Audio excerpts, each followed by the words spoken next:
We're going to do a CGC unboxing tonight, but we're also going to talk about CGC. Up next on this video from Bronzeville Comics.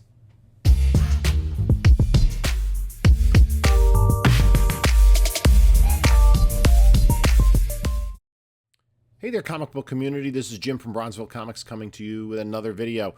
We're getting close to 2,500 subscribers, and we will be doing a giveaway show.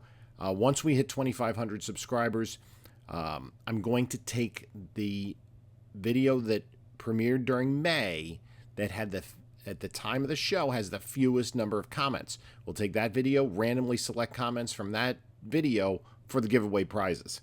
I haven't decided what those prizes are going to be yet. So, I have a box that came back from CGC, and it's a reholder, so it's not really that much of a mystery, I hope. I hope there's no surprises. But all the talk recently has been about how CGC has changed what they will be putting on their labels in terms of defects. And some of it's not a big deal, but maybe some of it is. So let's talk about what that means for collectors, people who buy, people who sell, who benefits, who doesn't benefit, and what can be done about it. So before we get started, like, comment, subscribe. You know what to do here on the YouTube. Follow me on Instagram, Bronzeville_comics. Follow me on Whatnot, Bronzeville_comics. We do our sales every Monday night, 10 p.m. Eastern Time. And also check out my eBay store below. So we're going to talk about this. So a lot of other content creators have discussed and been disgusted by the CGC change in what they're putting on their labels. So there are certain defects that CGC has put on the labels that they no longer will. Now, some of those are fairly rare. I've never come across them, like Siamese pages or lamination, but some of them are very common and are important to collectors because some collectors who collect CGC books are willing to accept certain defects in lower grades, but other things they want to stay away from. Now, certainly people who want to stay away from restoration, that, by all indication, will still be on the purple label. But one of the things is detached covers, split spines, tape on the inside of the book, detached centerfolds. Those will no longer be listed on the front of the book. So let's open up this book. This book doesn't have any, it shouldn't have any defects like that. But let's just take a look, for those of you who are unfamiliar, with a CGC book. Now, and talk about how they're changing the look of the books. Now, I have a little bit of a problem because people keep talking about, they think that CGC, especially for modern books, has changed their grading standards. And it's very unclear how many more people they have employed in grading their comic books. Because if you look on their website, there's a section of their website that talks about their graders that says they have a team of over 20 professional graders. 20? I mean, that's a very small number. And they keep advertising that they're hiring more people. They just said for certain positions, there's a $3,000 signing bonus go along with that big $15 an hour rate that they're going to be paying. Now, you know, as you spread the field thinner in terms of who you're employing, people who have interest in, expertise in comic books becomes a little harder to find, you know. And then certainly people who are serious comic book collectors are probably not going to be taking a job that pays $15 an hour. Now, I don't know if those $15 an hour jobs are more like in the shipping department or, you know, the people who type up the labels, those sorts of things. You know, what I think most people are primarily concerned with is the actual grading of the books. So let's take a look at this book. There shouldn't be any surprise. It's packaged here nicely. Packaging I'll throw over here. And we'll take it out. This is a book I've already seen. Yep, perfect. Came back in the grade that it went out in. Just got reholdered. because I got this off of eBay for a really nice deal. And good. Everything looks good. And it's a Black Panther #1 in a CGC 9.4. I got a really good deal on this. That deal has been cut into because when it was shipped in just a bubble mailer, and it was cracked. It's in a previous video. And it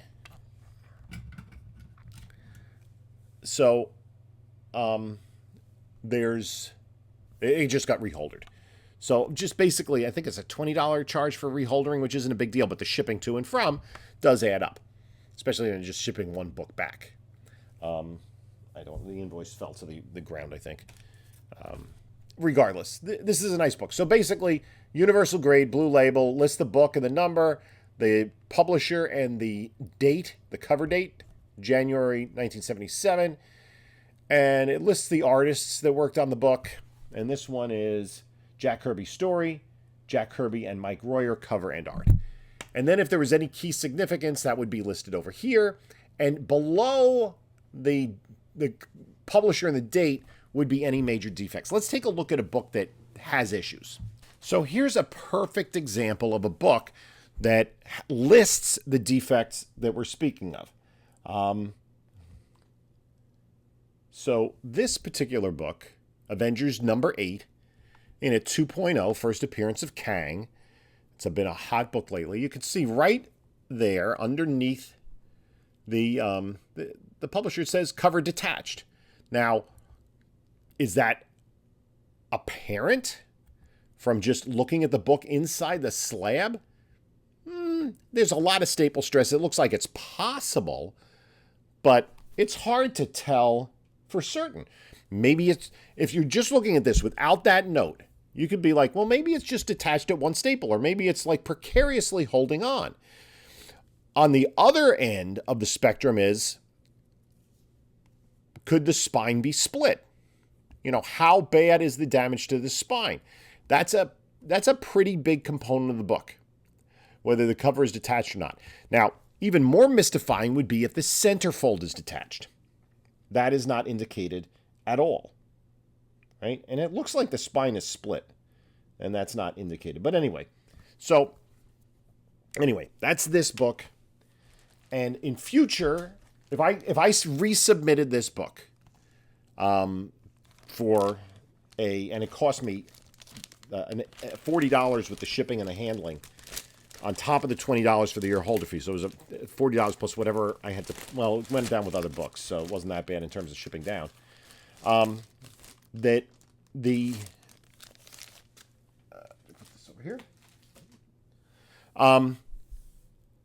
So if I got that reholdered, it's possible that it would come back without the cover detached indication, which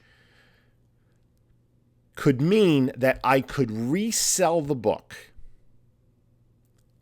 at a higher value because it isn't as apparent. Like if I'm at a show and I'm just like, you know, here's the book, and somebody comes and looks at it, they're interested in the book, it's a 2.0, they're looking for, you know, entry-level book for this title, and they don't see that the cover's detached. It's not indicated. So now, the information is still available, because according to their website, it's available for free. But it's not really free with a CGC subscription. There is a basic subscription where you can submit books, but if you're getting the free subscription, you don't get grader's notes. You have to pay $25 a year to get grader's notes. So they're not free. The other thing, too, is they're not as accessible. If you're at a show, you know, you have to look on your phone, and try to enter the ID number. If you're a claim sale, whatnot, that's not really possible. So it's more difficult to see that, and it's easier for sellers to not disclose what those defects are. Now, why is CGC doing this? They said prominent members of the collecting community. They didn't say who those prominent members were. And if you look at other videos by YouTubers, they all seem to think that it's the big auction houses, the Comic Link and the Heritages, etc., who do a great deal of business with CGC. And it would be to their benefit to move books at a higher value to unsuspecting collectors.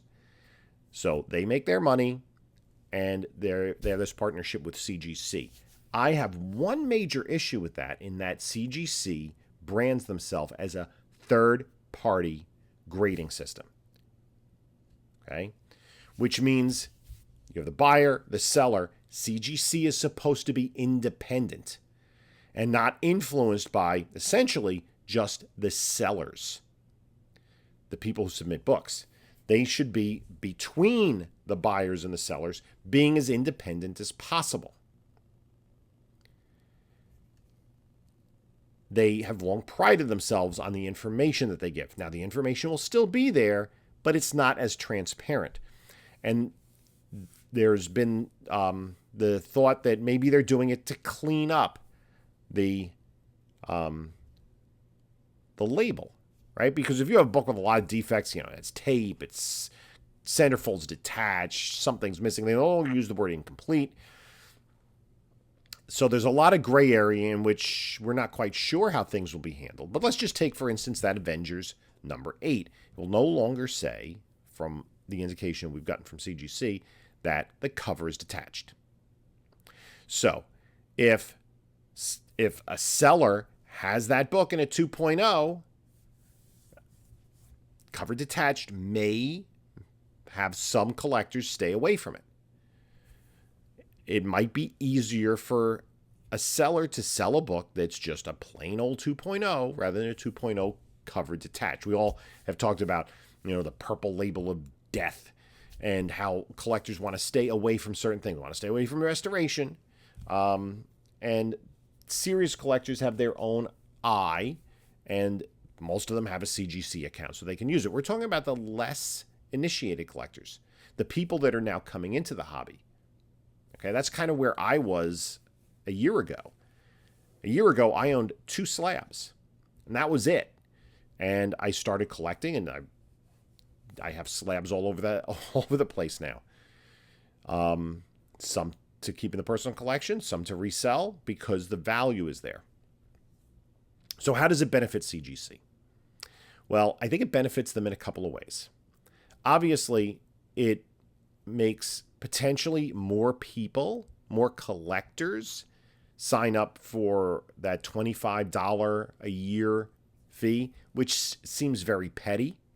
But, CGC was bought by a private equity company. And you have companies that start because people have an interest in providing a service in something that they have a passion for. And then they sell out because they're time to move on. The price is right. There's a lot of money to be made. And then the new people that take over, this private equity group, then they just want to make money. That's the bottom line. So that is kind of ticky-tack. It doesn't affect most serious collectors because they already have CGC accounts. But it makes the graders' notes and those defects more difficult to access, certainly, for someone who's trying to buy. Someone who sells, they look at the book, they take their time to make sure that they price it out correctly, and they know exactly what the defects are and or aren't, and they take a look at the grader's notes. That's very common practice. It takes time to look at the grader's notes. So that $25 fee is not that big, but resubmissions, if you have a detached cover, if you detach centerfold, which you never tell, if you have a piece missing that may no longer be disclosed, but detached centerfolds are a big one. I have a Detective Comics 358 with 3 detached center wraps.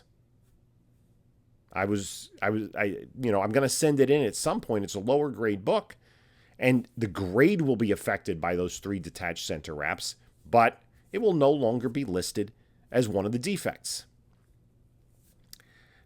If I already had that slab, then it said 3 detached center wraps, maybe it would be to my benefit to resubmit the book and pay the fees for resubmission to CGC. Because long-term play is for older books, as more and more people send their silver and bronze and gold age books into CGC, the pool of those books starts to decrease. right? New books are coming out, but, you know, how many Avengers 8s are out there still to be sent in? CGC can make money by having them resubmitted. And my big problem is the lack of independence. They are a third-party grading service. They did not disclose who the prominent members of the community were. And prominent in terms of face, you know, people who have very active YouTube accounts and have many more viewers than I do, who are very upset by this. And not for nothing, but we just saw it today. The YouTube community gives CGC a ton of free advertising. Just go into a YouTube search and type CGC unboxing and see how many videos are available that all are essentially free advertising for their company. Now, the other thing that's been discussed about CGC lately is how quick the turnaround times are. I got a modern fast track submission back. 20 days door to door. It left New York State on May 8th, and it got back to my doorstep in New York on May 28th. So the turnaround time was lightning fast. But that's more money I'm paying per book.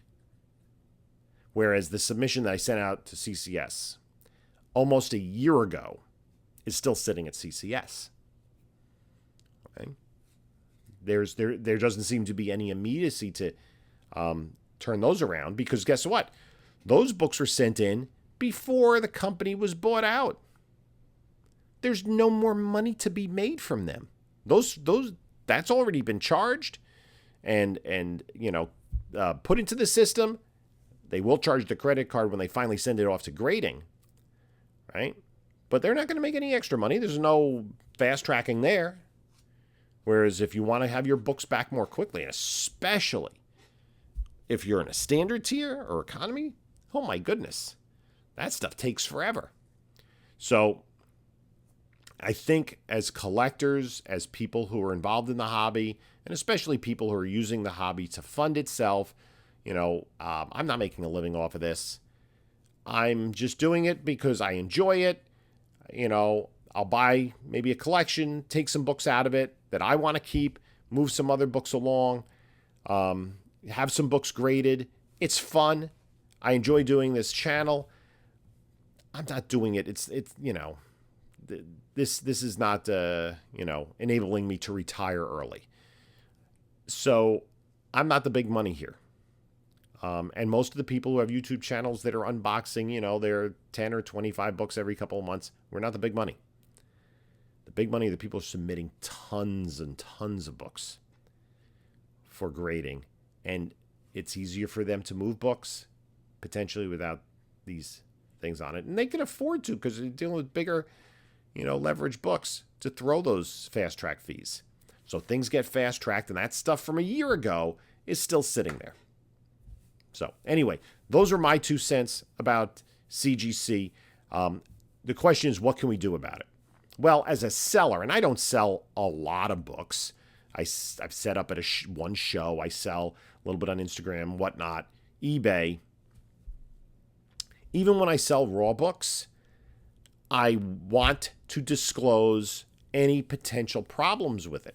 So, for instance, when I did set up at KingCon and I was selling, I had all my books, and I have little tabs in the back of the backer board, and I will list defects on it. And somebody will pick up the book, and they may not flip it around to see that.